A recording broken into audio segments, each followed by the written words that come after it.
Guys, ito po na naman, nagluluto naman tayo ng ubi donut. Ayun po, ubi donut po ito mga idol. Ayun po, Jesus Maria Jose, paganda ah. Parang garang-garang lang ah, sa Banhuya, sa Samar. Sa amin sa Samar, ganito, Banhuya yan ang tawag. Dito sa Manila, donut. Magkaiba, di ba? Iba ng pangalan ah. Ano? Hey! Sarap!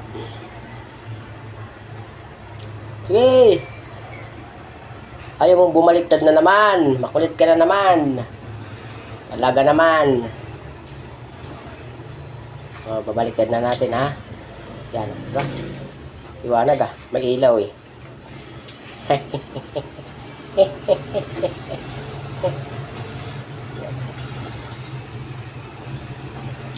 Ang hirap pala magluto ng ganito ah.